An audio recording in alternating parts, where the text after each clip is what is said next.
Perhaps it is becoming more of a historical footnote, but before discussing local government in Missouri, I think it's worth looking back at political machines in the state. While political machines operated in both major metropolitan areas, it is impossible to ignore the statewide influence of the Pendergast machine in Kansas City. Let's take a look at the comings and goings at 1908 Main Street.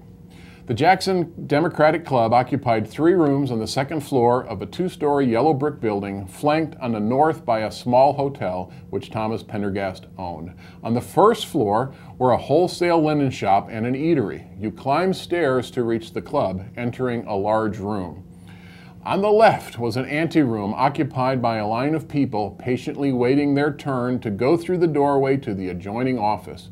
The visitors were interviewed briefly by a tall, gray, weather-beaten man, Captain Elijah Matthews, former steamboat pilot and Pendergast's secretary, who escorted each caller into the presence of the club's founder. The line moved fast, for Pendergast was quick with his answers to his public. "All right, who's next?" he called out when the door opened to let one caller out and another in. The whole aspect of the place and the big man at the desk suggested that this was a business operation rather than a political activity. It was, in fact, a business operation. From this unpretentious headquarters, Pendergast directed a large, smoothly functioning organization of precinct captains, block workers, party leaders, and officials, a company that worked 365 days of the year.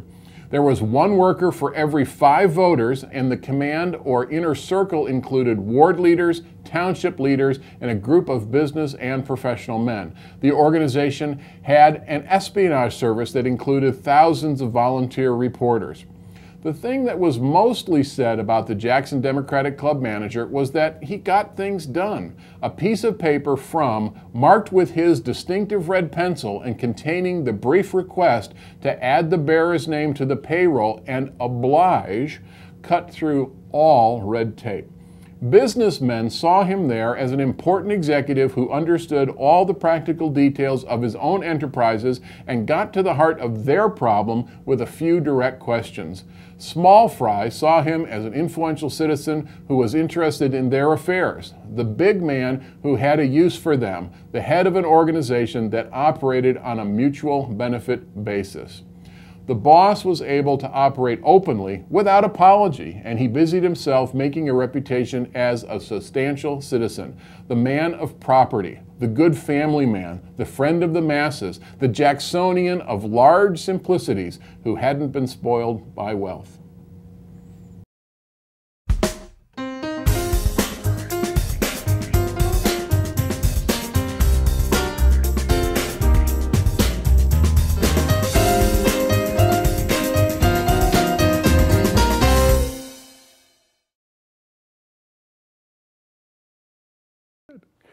Well, welcome back, everybody. I want to continue our discussion of participation by talking about local government in Missouri. We spent a lot of time on executive branch, Constitution, the mainstream institutions, but I think I would be remiss if we didn't talk about local government in the state of Missouri, because ultimately it's the local government that has the most significant impact on your lives.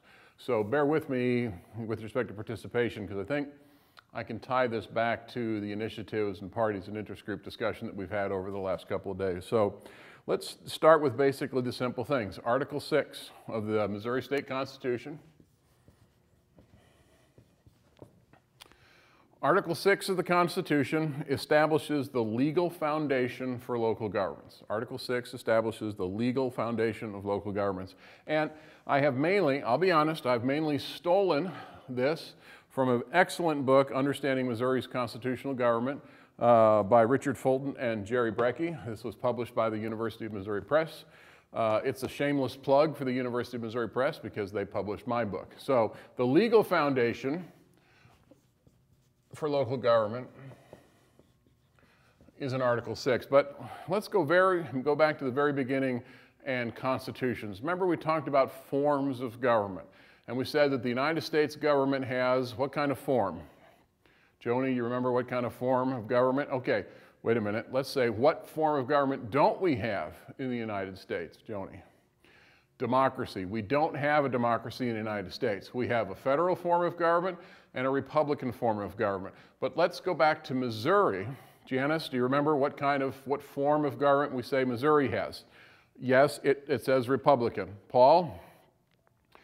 Unitary form of government. Let's not forget that Missouri has a unitary form of government. That means it's not federal. So what does that mean with respect to local government?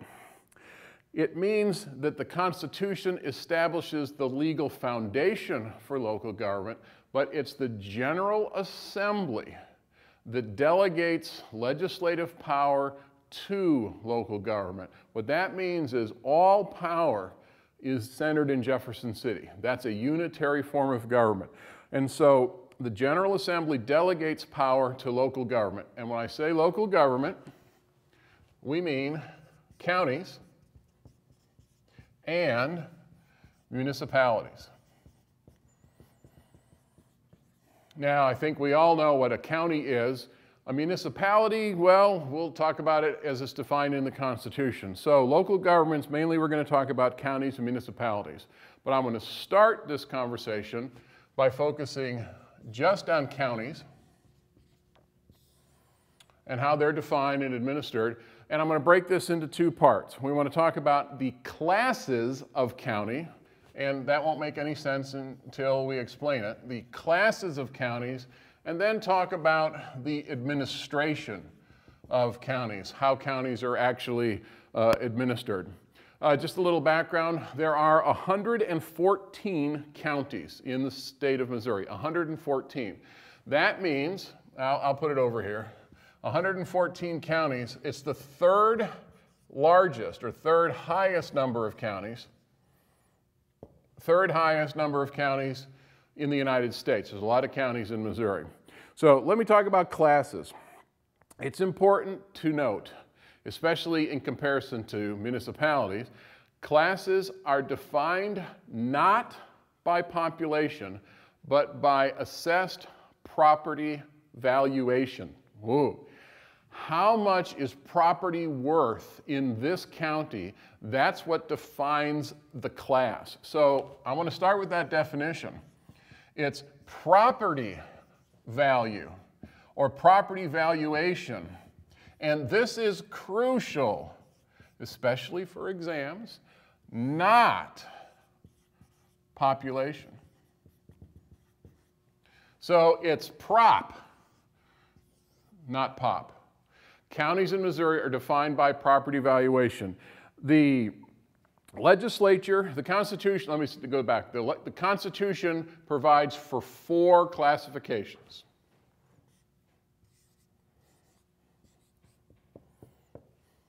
4 general classifications, but it's the legislature that actually defines those classifications or what those classifications are. In one sense, this is a little bit boring.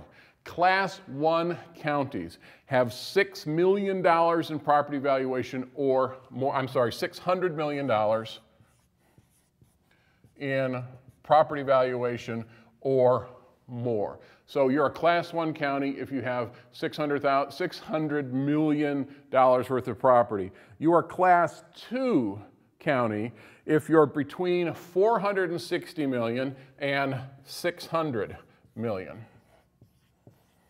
A Class 2 county has between $460 million and $600 million in property valuation. Class 3 is less than 460.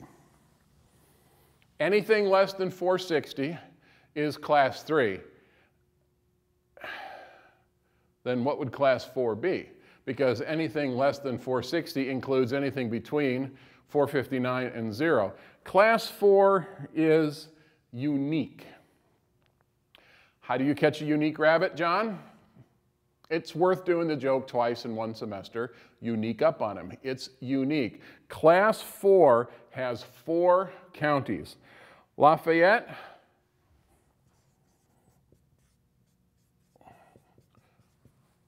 Saline, Johnson, and Pettis. Class 4, 4 counties, Lafayette, Saline, Johnson, and Pettis. Now we're talking, it's important, Johnson County, Missouri, not Johnson County on the Kansas City side, on the Kansas side of Kansas, Johnson County, Missouri. These are all 4 counties pretty much just to the east of Kansas City. What happens with the property valuations, as the valuations of all counties go up, the legislature changes these numbers. So a Class 1 county used to be 500 million. A Class 2 county used to be 300 million, and so on. So the Constitution says there can only be 4 classifications, and so if you can't add another classification, you have to change the dollar amount. Well, for these 4 counties, they used to be Class 2. They used to be Class 2, but when the legislature changed the property valuation, the legislature changed the definition of the classes, these 4 counties were supposed to drop to 3.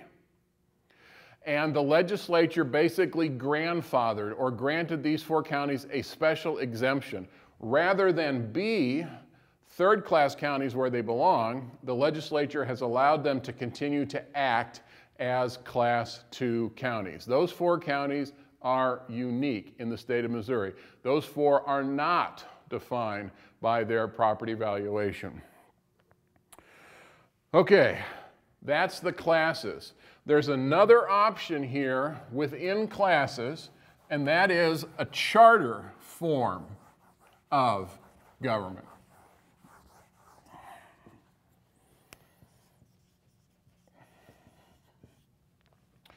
Charter form of government is also for counties and cities, as we'll talk about in a second. The charter form is also referred to as home rule. Charter form of county government is also known as home rule. It is permitted for counties with populations of 85,000 or above. So a charter form, unlike the class, is defined by population.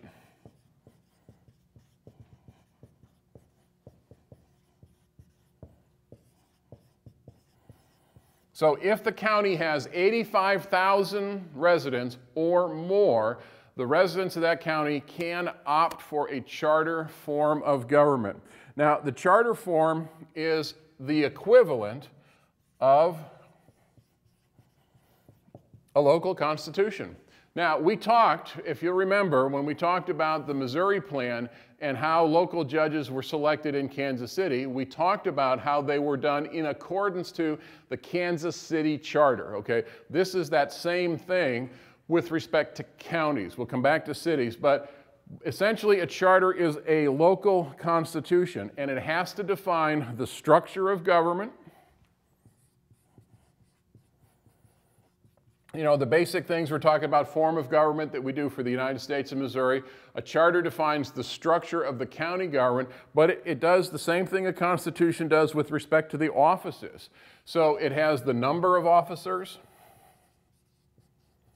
it has the type of officers, it has the election or appointment of all those officers, it specifies the salaries of those officers. So the same thing that the Missouri Constitution does for governor, lieutenant governor, auditor, treasurer, a county charter does at the county level. And just like the Constitution of Missouri,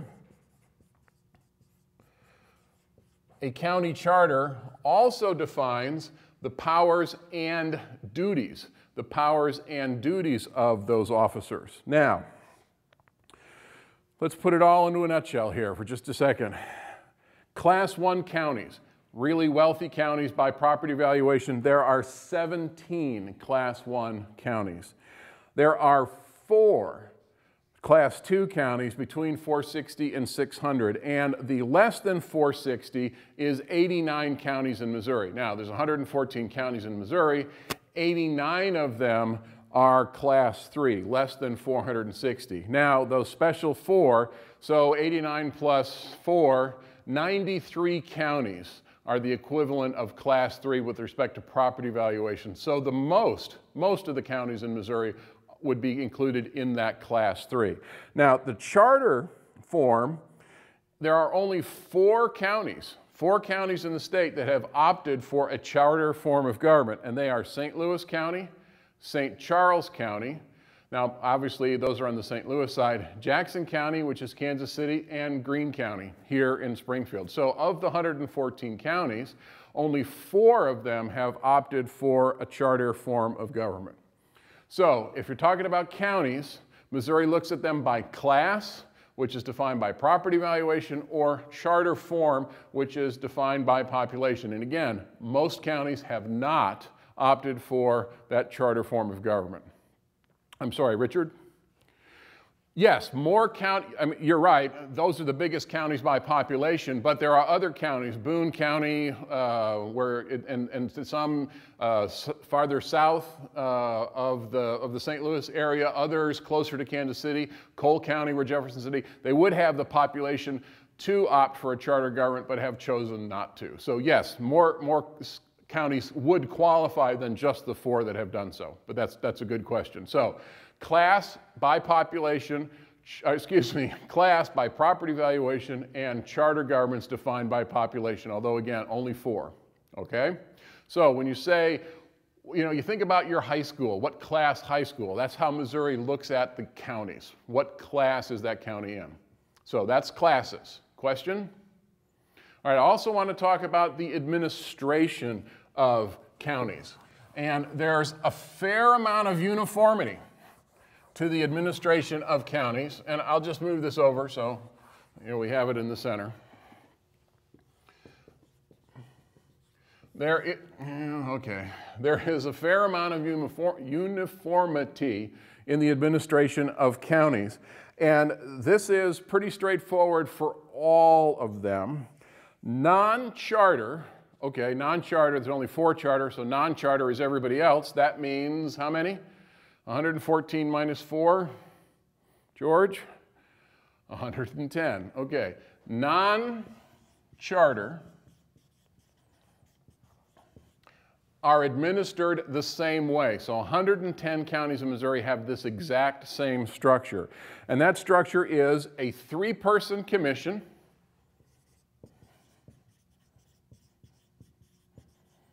a 3-person county commission with 1 person elected as presiding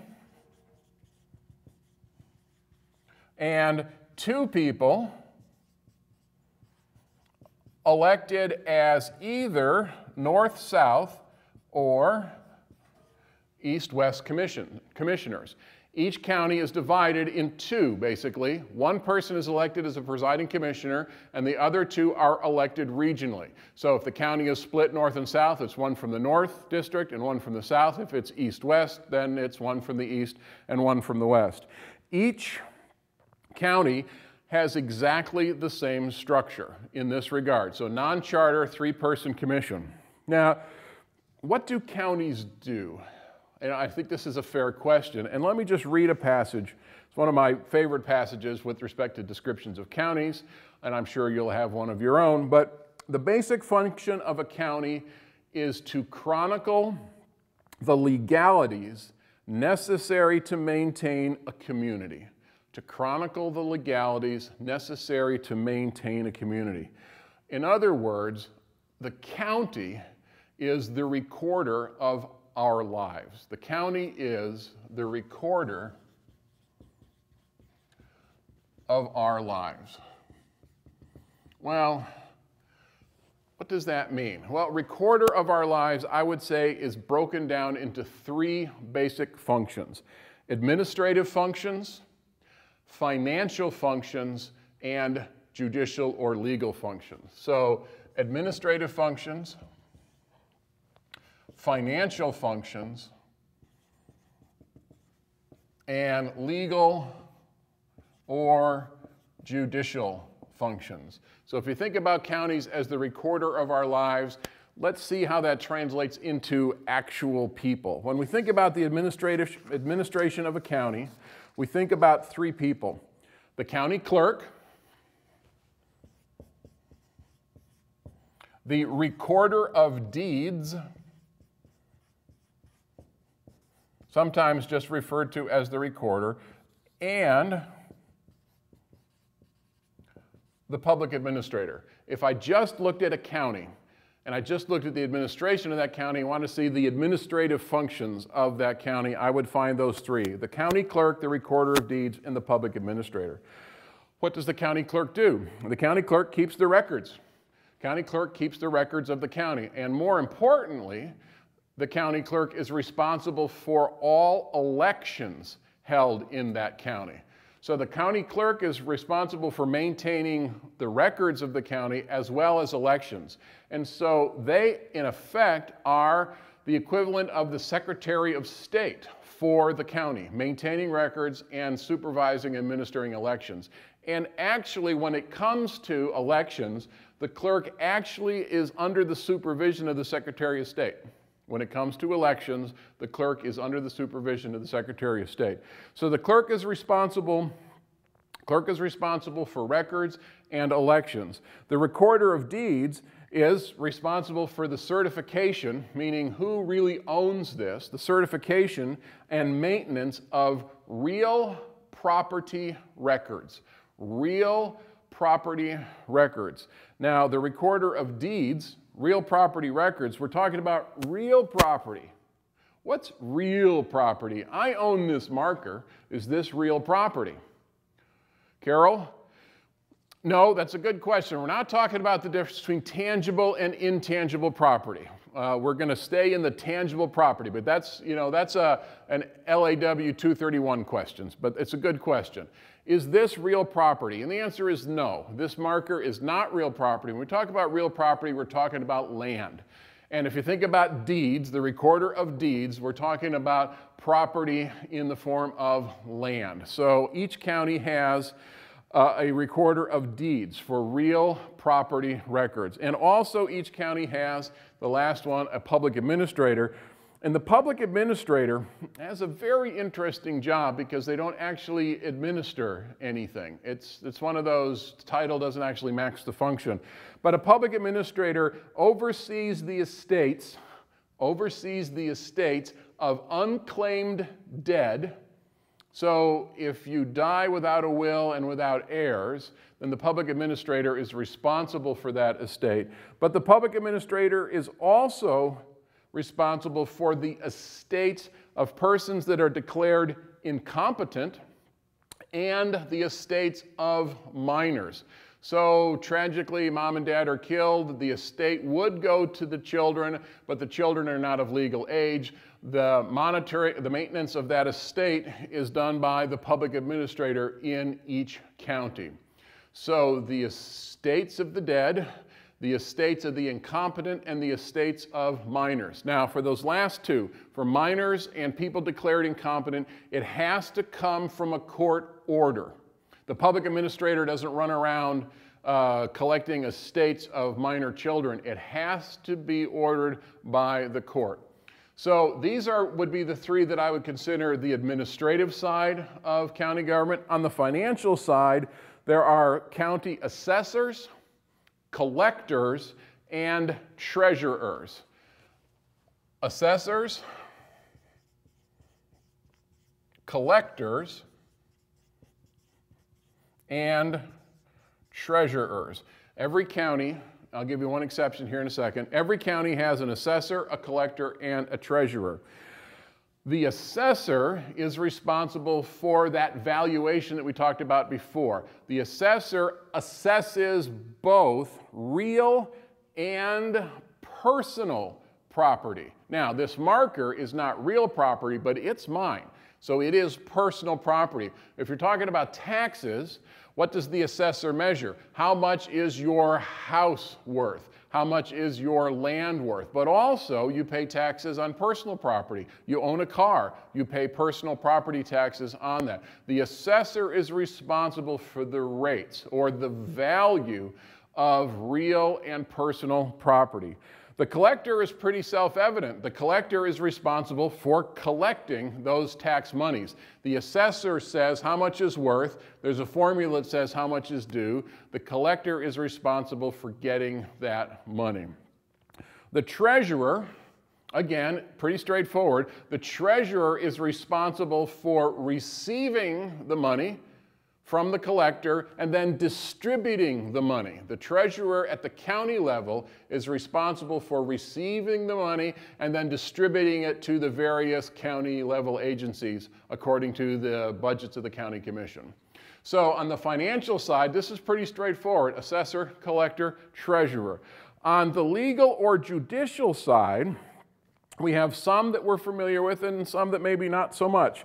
We have the sheriff, the coroner, the prosecutor,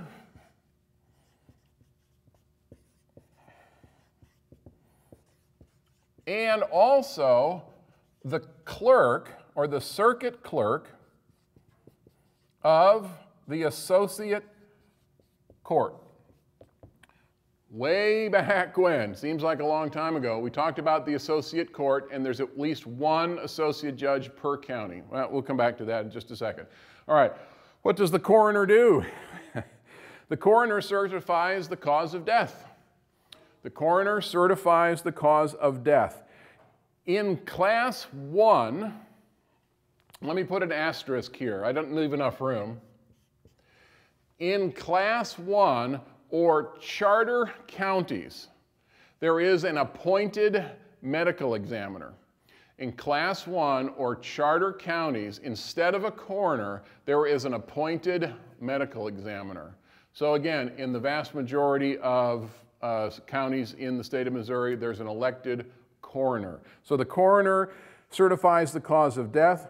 The sheriff is responsible for public safety. I mean, in many ways, we all know what a sheriff does, but we also should note what a sheriff doesn't do. The sheriff is responsible for public safety in the county. Well, Springfield is in Greene County, but the sheriff is not responsible for public safety in Springfield. The sheriff is responsible for public safety in unincorporated, non-municipalities. The sheriff, for example, I have a Springfield mailing address, but I do not live within the city of Springfield. I live in unincorporated Greene County. So the person responsible for my public safety is the Greene County Sheriff. So the sheriff is responsible for public safety outside of incorporated areas or in unincorporated areas. And the sheriff in all counties also has some function with respect to the courts, bailiffs, staffing of the jails, and that sort of thing. So that's the sheriff's responsibility, mainly focus on public safety. I hope none of you have experience with a county prosecutor, but the prosecutor is the one who is going to charge you with a crime. If you are charged with felonies and misdemeanors, as we talked about earlier in the class, then the person who's charging you the crime is the county prosecutor. Last but not least, the circuit clerk. Every county has an associate judge. Every county has a clerk and does all of the record-keeping, correspondence. Any of the clerk-related duties for the associate court are done through this office and the judicial function. So those are the administration or the recorder of our lives, administrative, financial, legal, judicial functions. So that's pretty much how we look at the elected officers in the individual counties. It is worth noting probably the special case of the city of St. Louis. So I don't know if I need to write this down, but I'm going to anyway. There is the city of St. Louis. And there is the county of St. Louis. Now, if we just want to talk about geography, and I'll make a mess of this, that's the Mississippi River. This is the county of St. Louis, and the city of St. Louis is in the boundaries. According to special part of the Article 6 of the Constitution, the city of St. Louis is treated as a county. The city of St. Louis is treated as a county. All right, imagine a multiple choice question. Which of the following cities is also treated as a county? Okay, the answer to that question is St. Louis. It is chartered, St. Louis, the city of St. Louis is chartered as a county. And it is also chartered as a city. And the Article 6, Sections 30 through 33 deal with that, bizarre sort of political creation of two entities trying to occupy the exact same space, St. Louis City and the city of St. Louis County. No, John, we're not going to go into the details, 100 level class. All right, just remember which of the following counties is both a county and a city. Or, one of these things is not like the other, kind of Sesame Street thing. So that would be the administration of counties. Before we move on to municipalities, before we talk about municipalities, I want to talk about one other sort of subdivision, and that would be townships.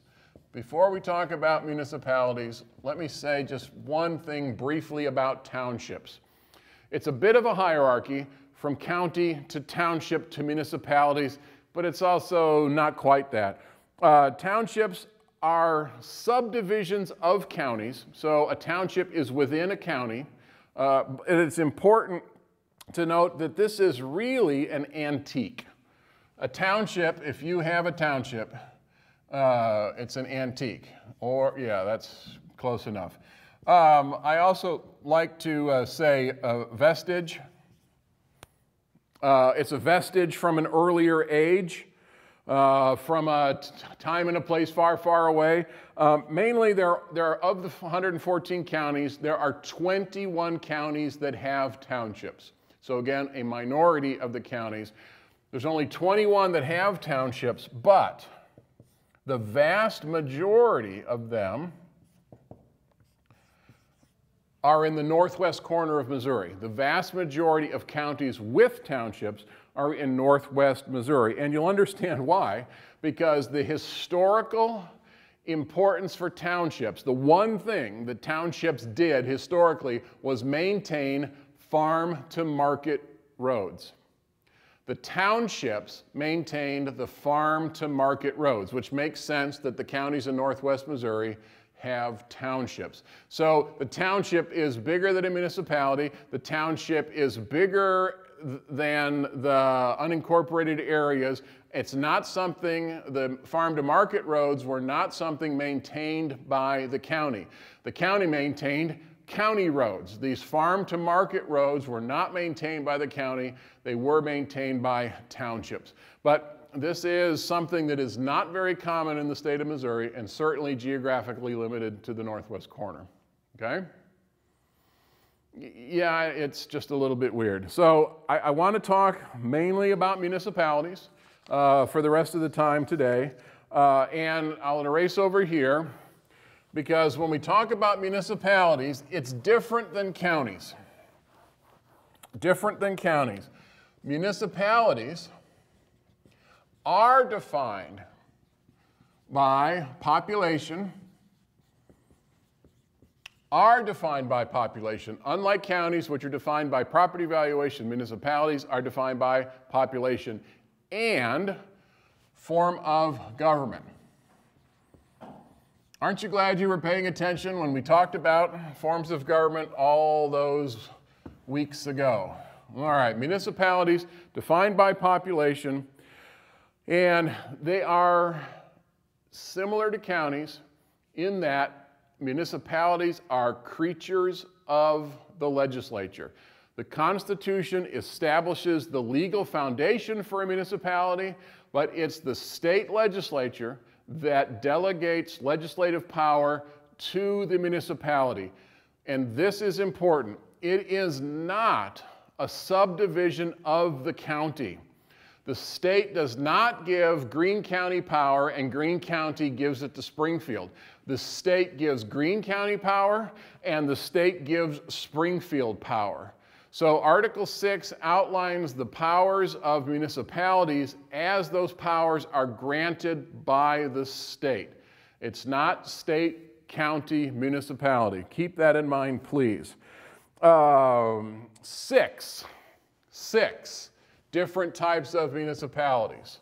So we'll just go 1, 2, 3, 4, 5, 6. 6 different types of municipalities. The smallest are villages, 500 people or fewer. A village has 500 people or fewer. So the smallest type of municipality is a village. And the form of government for every village is a board of trustees, sometimes called a city council.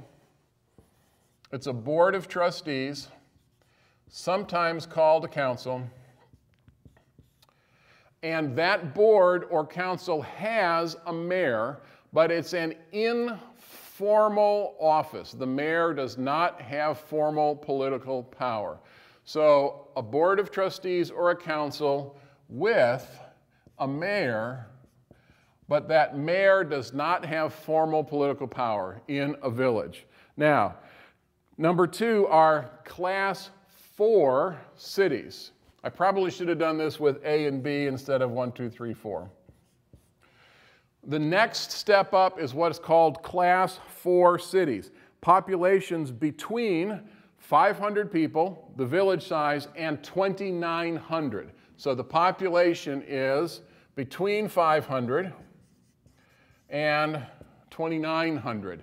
And as the population is different, so is the form of government. The form of government for a class 4 city is a mayor-council format or a manager-council format. Let me move 3 down here for a second.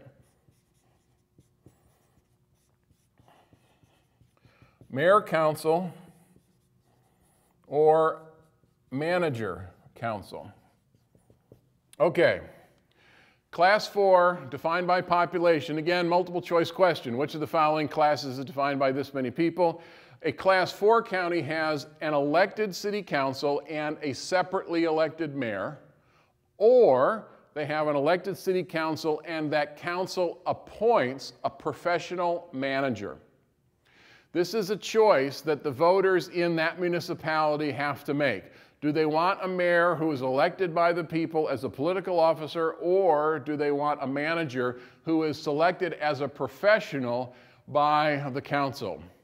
And so this is an issue that as you go up in size, you're much more likely to find a professional city manager. As you go down in class, you're more likely to find an elected mayor. So that's class 4. And there are going to be variations on this. So let's do class 3.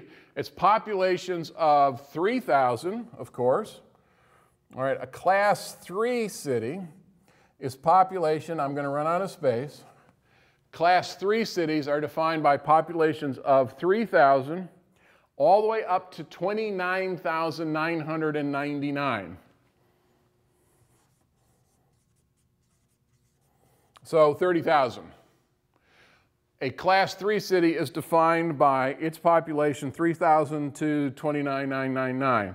Now, same form of government, mayor with council or manager with council.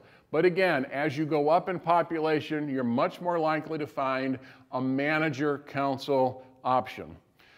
There are variations on a theme. Springfield, for example, has a mayor, a manager, and a council.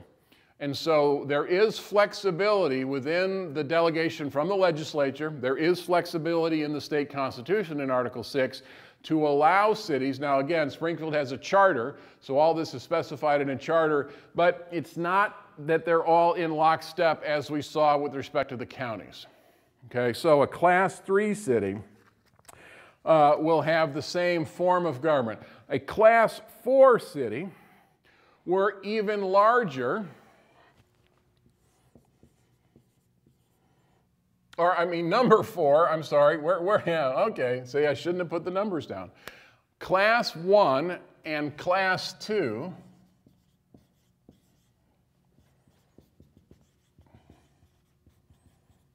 have been eliminated. Class 1 and Class 2 were eliminated in a statute in 1975. These are the biggest counties, and what have these biggest counties done? I'm sorry, biggest cities. What have these biggest cities done? These biggest cities have adopted charters. So the bigger classes, so you're thinking, okay, 30,000 to 100,000, 100,000 to 200,000. No, the bigger class has been eliminated by statute in 1975 because counties that used to be in Class 1 and Class 2 have opted for charters. There is no Class 1 or Class 2 for cities in the state of Missouri any longer. There is, oh, yes, Richard, thank you. It's a trick question. It's a perfect trick question. Which of the following cities is, or something like that? Thank you for giving me that suggestion. Yeah, you can thank him later. Okay, so there is no such thing. So let's talk about, let me erase number 6 here. Let's talk about city charters. We talked about county charters. Let's talk about city charters. And essentially, they do the same thing. They're defined just like county charters. They're defined by population. If you're a city, you can create your own charter by population, and that is a municipality or a city with 5,000 or more people can opt for a charter form of government for the city. 5,000 or above can opt for a charter form of government for the city. And it does exactly the same thing that the county charter did. It sets up the offices, it sets up the terms of the offices, sets up the elections, the salary. It's the constitution for the city. Again, we talked about the Kansas City Charter and the election of judges, so that's the city form of the charter. Now, there aren't that many cities that have actually done this. There aren't that many that have actually done this. 38 cities have adopted charter forms of government, and those include Kansas City, St. Louis, Columbia, Springfield, but there are only 38. Now, 38 is, going back to Richard's question before, 38 out of many more that are eligible. There is some irony. And this, again, I'm stealing from Fulton and Brecky in their book. There's some irony here. There are more cities that have this option, than the 38 that have taken it. It's not like 38 out of 40 or 38 out of 50. It's 38 out of hundreds. But the cities, the municipalities, do not choose the charter form of government. And it's puzzling because the charter form of government puts more power into your hands. When you don't have a charter form of government, all of the power and control is in Jefferson City, and you have to run the dictates of the state. And so it's puzzling that the citizens of a municipality would opt not to have a charter when they could. I don't have an answer. It's a 100 level class. You want to take the upper level class in Missouri politics, I'll be happy to talk about that. But of the number of classes that are, of the number of cities that are eligible for a charter, most do not do it. Most do not do it. Now, 6. For lack of space, we'll put 6 here.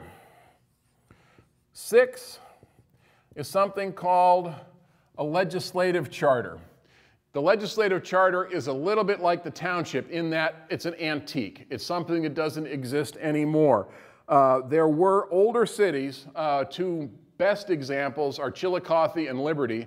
Chillicothe and Liberty both were established with legislative charters, and that is no longer allowed. You can't get a legislative charter, so when that process stopped, you couldn't get a legislative charter anymore, but because they were established, cities like Chillicothe and Liberty were created under something called a legislative charter. And it's a footnote in terms of a lecture. It's a footnote in terms of history because you can't do that anymore. So there are a very small number of legislative charters. They're almost always much older cities in the state of Missouri. Now, because there are over 1,000 of these, we have to talk about special districts with respect to local government. So we've talked about counties, we've talked about townships, we've talked about municipalities. Let's say something about special districts. And what it comes down to is that there's just so many of them. I would be wrong to teach a class, a section at least, on local government without talking about special districts. So let's finish up today by talking about these special districts in the state of Missouri and other states, but let's just talk about them here. Richard Dohm was one of the deans of Missouri politics. Richard Dohm once said that Missouri had a government for every purpose. Missouri had a government for every purpose.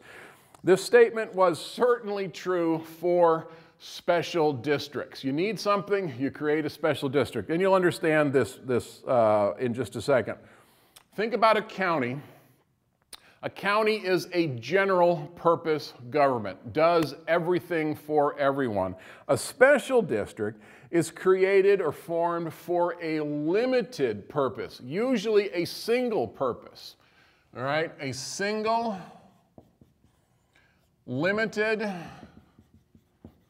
purpose.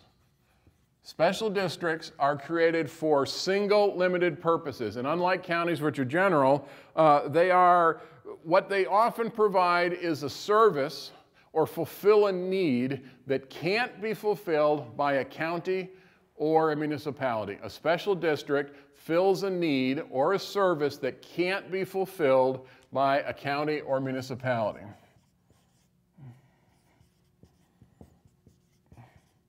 Oh, can't be fulfilled. I'll just finish it out. A need or a service that can't be fulfilled by a county or a municipality. The best thing to do is just to give you some examples. First of all, 114 counties, there are special districts in each and every one of them. 114 counties, there are special districts in each and every one of them. Some of them would be what I would call routine special districts. Oh yeah, that makes sense. Routine special districts like ambulance districts, fire protection districts, library districts. I mean, if you think about it, is there a city library, the public library in Missouri? Most libraries are governed by a special district. It's not a city. It's not a county. It's some combination or some overlap that can't be done by one or the other. So there are routine things like fire protection districts, like ambulance districts, like library districts. Now, I don't want to overemphasize the rural nature of this, but there's a certain element of ruralness to this. Let's go back to me. I live in unincorporated Greene County.